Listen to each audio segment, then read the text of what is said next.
जैन श्वेतांबर 13 पंथ धर्म संघ का 265वां स्थापना दिवस का प्रसंग आषाढ़ी पूर्णिमा और चतुर्मास लग जाने के बाद का पहला दिन, रात तो मान लें आषाढ़ शुक्ला चतुर्दशी की भी चतुर्मास में आ गई, दिन सूर्योदय से वो दिन पहला है। आषाढ़ी पूर्णिमा हमारे धर्म संघ के लिए ऐतिहासिक दृष्टि से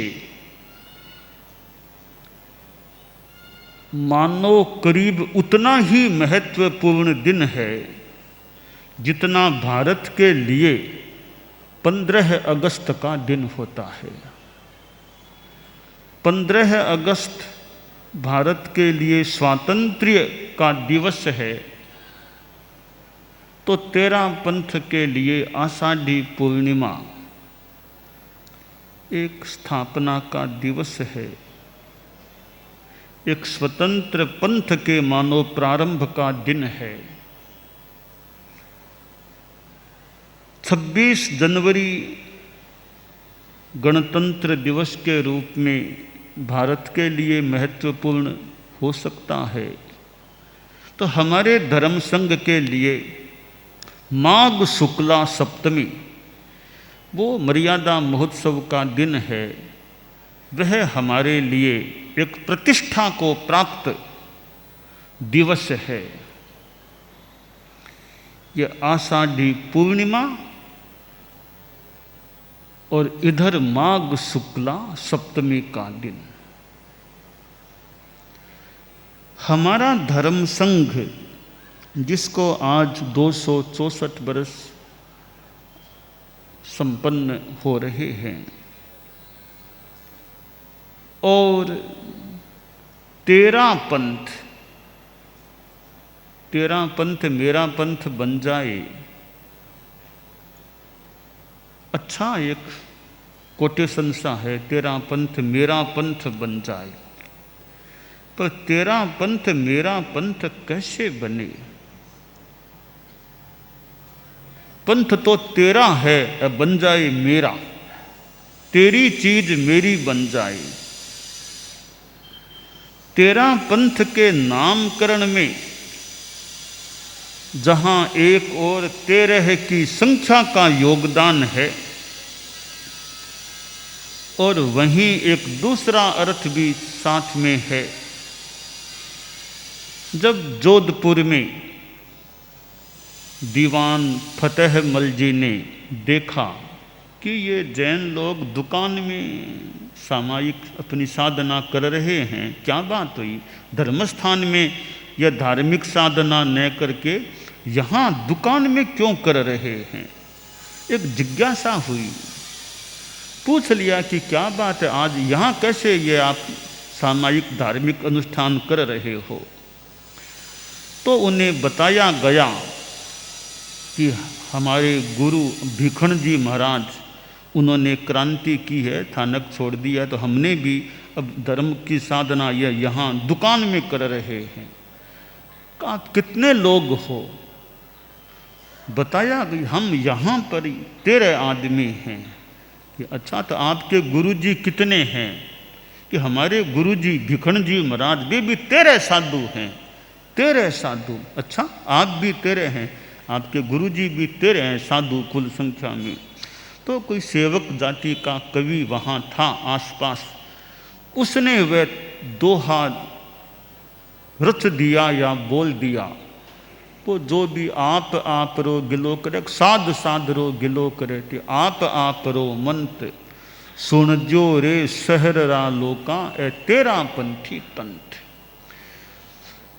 तो यह नामकरण तो मानो वैसे उद्गम के रूप में एक सेवक जाति के कवि ने रखा है, कोई ब्राह्मण ने आकर के नामकरण यूँ नहीं करवाया हमने कि प्रोग्राम को नामकरण करवाएं, वो नामकरण के लिए यूँ तो प्रोग्राम होता है, कितने लोग आते हैं, तो हमारे धर्म संघ में नामकरण का मूल उद्गम तो वो सेवक जाति का वचन है, तेरापंथी तंत्र। तो व्यवहार की भूमिका पर हम तो सेवक जी के आभारी हैं कि हमें नाम दिया, तेरापंथी नाम दे दिया। उद्गम के स्रोत के रूप में तो सेवक जाति का हम आभार माने, हमें नाम तो उसने सेवक जाति के कवि ने दिया है।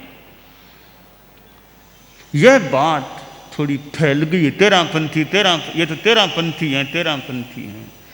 और हमारे जो परम पूज्य बने भिक्षु स्वामी, उनके पास बात पहुंची कि आपको तो तेरापंथी कहने लग गए हैं। अब भिक्षु स्वामी ने भी उदारता माने, कुछ भी माने, तेरापंथ को स्वीकार, ऐसा नहीं कि मैं नहीं मानूंगा तेरापंथ का। ठीक है, लोग कहने लग गए हैं, हमें मंजूर है तेरापंथी। सूत्र आपका, अर्थ हमारा, सूत्र आपका, अर्थ हमारा, भाष्य हमारा। तो शब्द तो ठीक है आपका, तेरापंथी, तेरापंथ। अब इसका व्याख्या अर्थ करना है। 11, 12, 13 ये भी एक बात है, तेरे साधु, तेरे श्रावक, इसलिए तेरापंथी। दूसरी बात, हमारे तेरे नियम, 5 महाव्रत, 5 समितियाँ और 3 गुप्तियाँ, इनको पालने वाले, इनमें आस्था रखने वाले तेरापंथी। तो संख्या 13, इसलिए तेरापंथ है। नियम 13, व्यक्तियों की संख्या 13, 13, व्यक्ति संख्या के आधार पर तेरापंथ और नियम संख्या के आधार पर तेरापंथ। ये संख्या परक 2 अर्थ हम कर सकते हैं। अब तीसरा नया अर्थ, अलग अर्थ, भिक्षु स्वामी ने कहा भी 11, 12, 13 जो भी ठीक। अब वे पट्ट से नीचे उतरे और उस बात का जो सारांश या भाव है वह यह कि हे प्रभो यह तेरा पंथ, हे प्रभो यह तेरा पंथ।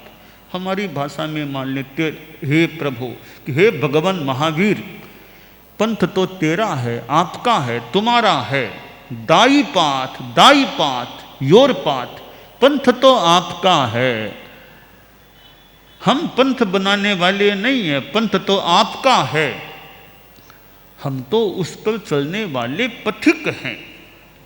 अब यहाँ हम देखें कि पंथ आपका, हम चलने वाले, इस बात में एक भक्ति भी उभरती है, एक श्रेय प्रभु आपको है, क्योंकि पंथ आपका है। हमने कौन सा पंथ बनाया, पंथ तो आपका ही है, हम तो चल रहे हैं, तो वो तेरा पंथ है। अब एक संप्रदाय का नाम भी तेरा पंथ है, इस नाम में भी भगवान महावीर को मानो श्रेय दिया गया है। भगवान महावीर को पुरव काउम, भगवान महावीर को आगे करके यह पंथ है कि पंथ तेरा है प्रभु, आपका है। प्रभु तुम्हारे पावन पथ पर जीवन अर्पण है, कि तुम्हारे पावन पथ पर जीवन अर्पण है।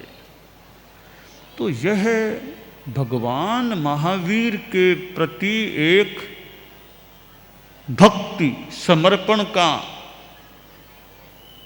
अभिव्यंजन भी मानो हो रहा है।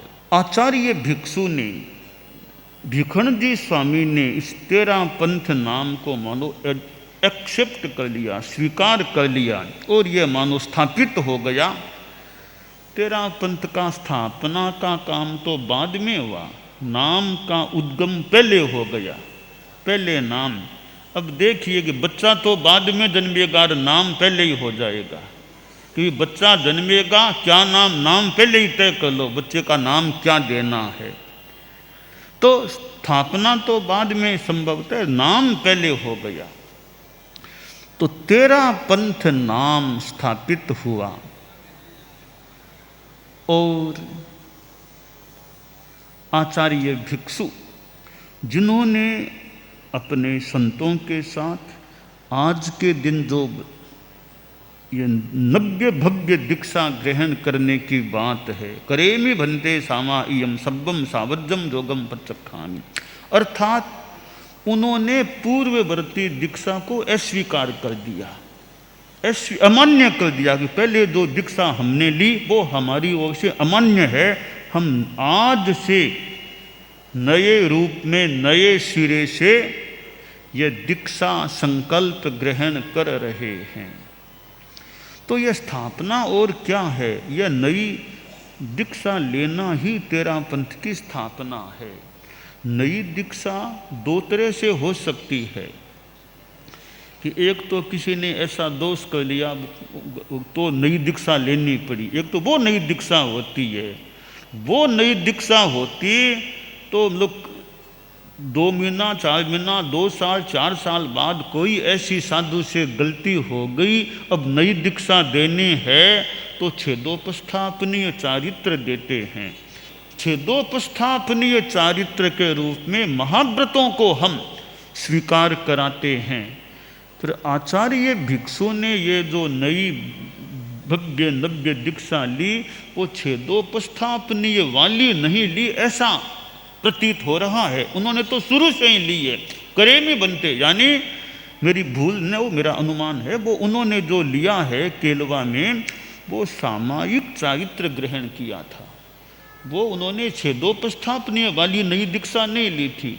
छेदोपस्थापनीय वाली नई दीक्षा तो दोष का सेवन होने से उन्होंने ली, वो एकदम नए सिरे से पूर्व को अमान्य करके नई दीक्षा, यानी एक तरह से उन्होंने अपने आप को पूर्व काल में साधु माना ही नहीं है, वो हम साधु ही नहीं, हम तो अब साधु बन रहे हैं। इस रूप में उन्होंने आज के दिन जो दीक्षा की बात है वो सामायिक चारित्र के रूप में दीक्षा ग्रहण की, ऐसी प्रतीति है। तो यह मैं अंतर समझाना चाहता हूँ, जो ऐसे नई दीक्षा आती है उसमें हम छेदोपस्थापनीय चारित्र का पुनः त्याग कराते हैं, वो दोष सेवन होने पर यह स्वामी जी ने जो दीक्षा ली वो सामायिक चारित्र वाली दीक्षा ली, ऐसी प्रतीति है। तो वो कोई दोष वाली दीक्षा नहीं है, ये नए सिरे से उत्थान है, अभ्युत्थान है, दीक्षा ग्रहण है। तो यह नामकरण हो गया। आज के दिन यह भव्य नव्य दीक्षा हुई और उससे पहले अभिनिष्क्रमण हो गया। चैत्र शुक्ला नवमी को अभिनिष्क्रमण हो गया। एक बात यह मन में आती है कि दिन कितने बढ़िया आए हैं। अभिनिष्क्रमण का दिन आया है तो चैत्र शुक्ला नवमी एक प्रतिष्ठित दिन आया है अभिनिष्क्रमण के लिए। स्थापना या वो नव्य भव्य दीक्षा तो आषाढ़ी पूर्णिमा का दिन, एक बढ़िया दिन। ज्योतिष और के हिसाब से ऐसे ध्यान दें तो दिन भी बढ़िया आए हैं। तो ऐसा लगता है ये बढ़िया दिन आए नहीं, शायद लिए गए हैं। स्वामी जी ने चिंतन पूर्वक इन दिनों को चयनित किया हो सकता है। चैत्र शुक्ला नवमी को ही क्यों किया अभिनिष्क्रमण, तो अनुमान है मेरा कि वो उन्होंने सहज में नहीं, उन्होंने पहले से योजना बनाई है, प्लानिंग की है कि मुझे चैत्र शुक्ला नवमी को अभिनिष्क्रमण करना है। तो यह सहज में हुआ काम नहीं लगता, यह योजनाबद्ध तरीके से उन्होंने चिंतन पूर्वक पहले से चैत्र शुक्ला नवमी को तय किया और उस दिन फिर अभिनिष्क्रमण कर दिया। अब आज के दिन जो यह दीक्षा ग्रहण की बात है वो ऐसे नहीं सहज में आज ही ले लिया उन्होंने। मेरा अनुमान है कि उन्होंने चिंतन पूर्वक भी ये दिन आषाढ़ी पूर्णिमा का बढ़िया दिन, इस दिन हमें यह नव्य भव्य दीक्षा ग्रहण करना है। तो इसका मतलब है, प्रतीति अनुमान है कि उन्होंने शुभ दिन देखने का प्रयास किया, शुभ दिन देखा है। शुभ दिन देख करके हो सकता है कोई मुहूर्त भी उन्होंने देखा हो, वो स्वयं भी कोई मुहूर्त के जानकार या किसी से सलाह करके कोई अच्छे मुहूर्त में उन्होंने आज के दिन दीक्षा लेने का प्लान बनाया होगा और उस हिसाब से दीक्षा ली है, ऐसा भी हो सकता है। आचार्य श्री महाप्रज्ञ जी को मैंने सुना था, और वे तेरा पंथ के बारे में संभवतः मुनि अवस्था में भी यूँ भाषण उनका सुना हो सकता है मैंने। तो उन्होंने एक बार अपने भाषण में कहा था, आचार्य श्री महाप्रज्ञ जी का थोड़ा ज्योतिष में इंटरेस्ट भी यूँ रहता था, वो थोड़ा ज्योतिष में यूँ रुचि भी रखते थे, ऐसा मुझे लगा। तो उन्होंने एक बार भाषण में फरमाया था कि तेरा पंथ की स्थापना जिस समय हुई है उसकी जो कुंडली बनती है ना ज्योतिष के हिसाब से, तो मैं भूलने को उन्होंने फरमाया कि इसका जो फलादेश या जो निकलता है कि 2000 वर्ष तक तो तेरा पंथ का कोई बाल भी बांका नहीं कर सकेगा। ऐसा मैंने उनके मुखारबिंद से कई वर्षों पहले उनके भाषण में यह सुना था, यानी उन्होंने ज्योतिष के हिसाब से कहा था। यानी आचार्य भिक्षु ने आज जो दीक्षा ली है वो शायद अनुमान है, संभावना, मुहूर्त देख करके, शुभ दिन देख करके उन्होंने इस दिन को स्वीकार किया। और इस दिन भी कोई लगता है बढ़िया कोई मुहूर्त का समय देख करके दीक्षा ग्रहण की होगी। तो खैर, ये आषाढ़ी पूर्णिमा जो तेरा पंथ स्थापना दिवस के रूप में अब प्रतिष्ठित हो गया है, और इससे पूर्व मानो वो नामकरण और अभिनिष्क्रमण, ये कई अनेक प्रसंग यों आपस में जुड़े हुए हैं।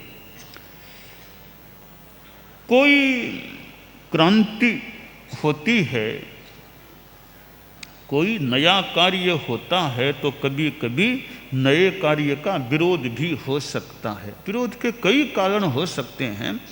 विरोध करने वाले होते हैं, उनका भी अपना कोई चिंतन हो सकता है। मेरा यह चिंतन है तो आपका अपना चिंतन हो सकता है। मेरे चिंतन से यह कार्य ठीक है तो आपके चिंतन से वो काम ठीक नहीं भी हो। तो जिनके चिंतन से वो काम ठीक नहीं है वे उसका विरोध भी कर सकती हैं। एक तो विरोध होता है तुच्छ भावना से, उस विरोध करना, अच्छा करो या बुरा, हमको तो विरोध करना है, वो चिंतन अलग है। एक विरोध है हम कि हमारी दृष्टि में यह निर्णय गलत है, इसलिए हम इसका विरोध करते हैं। तो यह एक थोड़ा प्रशस्त चिंतन भी हो सकता है कि उनकी दृष्टि में जो काम गलत है, मेरी दृष्टि में कोई काम गलत है, तो मैं उसकी आलोचना भी कर दूं कि भी यह काम मेरी दृष्टि में गलत है, ऐसा नहीं होना चाहिए। हो सकता है मेरी दृष्टि में गलत है और आपकी दृष्टि में वो काम सही हो सकता है। तो आपकी दृष्टि में सही है, आप तो वो काम मानो करेंगे, क्योंकि मैं सही नहीं मानता, मैं उसका विरोध भी कर सकता हूँ। इसलिए किसी भी कार्य का विरोध होता है, उसमें क्या करना चाहिए? निंदा होती है, विरोध होता है कि आपके बारे में किसी ने विरोध में पत्र लिख दिया है, मेरे बारे में लिख दिया है, बहुत लंबा चौड़ा पत्र मानो आ गया है। अब ये पत्र किस स्तर का है? पत्र में स्तर है या नहीं? कि पत्र है तो स्तरीय है हमारे विरोध में, पर है स्तरीय, तो संभव हो तो उसको पढ़ो, ध्यान से पढ़ो उसमें क्या लिखा है। मान लो हम अपने संघ की बात करें, हमारे संघ के भी विरोध में कोई छापा किया, प्रकाशित कर, उसको लगता है स्तरीय आदमी है, स्तरीय पत्र है, तो पढ़ो क्या क्या बातें आई है। अब उस पर चिंतन करें भी ये जो बातें लिखी हैं इनमें सारपूर्ण कितनी बातें, निस्सारपूर्ण कितनी है। जहाँ लगे निस्सारपूर्ण, उनके समझ का फर्क है, लिखने वाले के समझ का फर्क है। आदमी खराब नहीं है, उनकी समझ का अंतर है। तो कभी उनको स्पष्टीकरण दें, भैया ये बात हमारी ये है, इसके पीछे हमारा ये आधार है। कोई अच्छा आदमी होगा, नीतिमान आदमी होगा, सिद्धांतवादी आदमी होगा, अनाग्रही होगा, उसकी समझ में हमारी बातें आ जाएगी, वो विरोध करना बंद भी कर सकता है। उल्टा वो कई बार प्रशंसक बन सकेगा कि ये बातें आपकी ठीक है। इसलिए कई लोग विरोध करने वाले भी बहुत अच्छे आदमी हो सकते हैं कि उनका दृष्टिकोण कोई खराब नहीं है, मूल उनकी समझ का अंतर है। उनको पूरी जानकारी नहीं मिली कि यह काम क्यों किया गया, इसके पीछे आधार क्या है। इसलिए हर विरोध कोई खराब नहीं होता है। विरोध में अंतर होता है कि कौन सा विरोध करने वाला आदमी कौन है, किस स्तर का आदमी है। तो अच्छे स्तर का आदमी है तो हम उसकी बात, हो सकता है उसकी विरोध की बातों में 2-4 बातें वास्तव में सही हो, हमारी कहीं भूल हो, हमारी कहीं गलती हो, अच्छी बात है, हम उसको ग्रहण करें भी, ये बातें वास्तव में ठीक लिखी हैं, हमें इन पर चिंतन करना है और हमें इनका परिष्कार करने का प्रयास करना है। तो निंदक नेड़े रख, एक कहा गया निंदक को नेड़ा रखो, यानी कि निंदक आदमी है वो अगर वो स्तरीय आदमी, तो उसकी बातों में सार की कोई बात लगे हम उसको ग्रहण करें और अपना परिष्कार करें। यह हमारी कमी है, यह हमारी भूल है, यह ठीक, हम इसको ठीक कर दें। तो सही बात लगे तो उसको अच्छी तरह ग्रहण करके ठीक भी करना चाहिए। सिद्धांत में, मान्यता में अब भीमराज जी स्वामी थे। अब आयुष्य के बारे में उनका अपना चिंतन था, अकाल मृत्यु के उनका एक विचार जो बना था। अब पुरानी हमारी बीच के काल की जो धारणा थी उसके हिसाब से तो उनकी बात ठीक नहीं थी। अकाल मृत्यु की बात संभवतः हमारे तेरह पंथ के कुछ बीच के पीरियड में अकाल मृत्यु मान्य नहीं थी। अब एक तो माने नहीं है तो विरोध, ऐसे इनका चिंतन ऐसा है, विरोध नहीं, उनके चिंतन में भी कोई सार है क्या, देखें। आखिर देखिए शोध अनुसंधान और क्या होता है। अगर पुरानी बात को ही पकड़े रखेंगे, पुरानी बात को छोड़ना ही नहीं है, फिर तो नया अनुसंधान, नई खोज होगी भी कैसे। नया वैज्ञानिक है वो कहे नहीं नहीं नई बात कुछ नहीं करना, जो है उसी पर चलना है उसी में रहना है। फिर अनुसंधान, शोध, खोज, उनके तो द्वार ही बंद है। अनुसंधान, खोज, शोध, जो अज्ञात सी बात वो सामने कब आएगी, हम नई बात को भी एक्सेप्ट कर सकेंगे तो नया अनुसंधान होगा।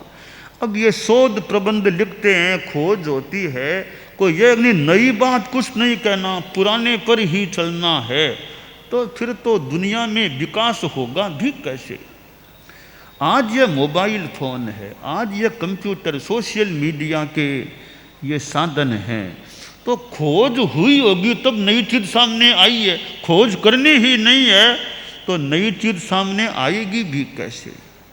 आज से 100 बरस पहले ये मोबाइल फ़ोन की बात किसी ने सोची होगी क्या, कि मोबाइल फ़ोन से मैसेज आएंगे, यूँ कहीं बैठे बात कर लेंगे।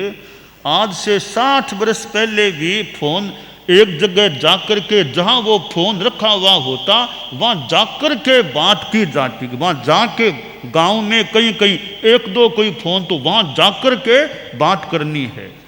अब आज इतनी सुविधा हो गई कि कहीं बैठे, कहीं गाड़ी में चलते बात कर लो, करना है। अब यह सारा हुआ है तो अनुसंधान हुआ होगा, शोध, तब नई बात सामने आई, वरना नई बात कैसे आती। तो विज्ञान, अब विज्ञान नई नई अनाग्रह भाव से शोध करता है, खोज करता है, सच्चाई को प्रकट करता है, इसलिए संभवतः विज्ञान का महत्व है। अब विज्ञान का ना नई बात हम कुछ नहीं, हम तो पुरानी बात पर ही, तो फिर आप विज्ञान की बात ही क्या करते हो। जब पुरानी बात पर ही रहना है, आप क्या वैज्ञानिक हुए। फिर वैज्ञानिकों तो नई नई शोध की भावना रखनी चाहिए, नई बात यथोचित प्रस्तुत भी करनी चाहिए। इसलिए जहाँ कोई नई बात होगी या होती तो हो सकता है उसका विरोध भी हो। विरोध के दो कारण, या तो कईयों के वो गलत फहमी है, समझ में आई नहीं है बात, इसलिए वो आदमी भले हैं, अच्छे हैं, स्तरीय हैं, तो बात को समझ नहीं पाए, इसलिए वे विरोध कर सकते हैं। और कई कई लोग तो जिनका स्तर बहुत ऊंचा नहीं, उनका तो काम विरोध करना ही है। आप बढ़िया से बढ़िया काम करोगे तो भी वो तो विरोध ही करेंगे, उनका तो भी हमको तो जैसे तैसे विरोध करना ही करना है, तो वो तो अलग बात है। वरना स्तरीय आदमी है, चिंतनशील आदमी, अनाग्रही आदमी, उसकी समझ में बात आ जाती है, फिर वह विरोध करना बंद भी कर सकता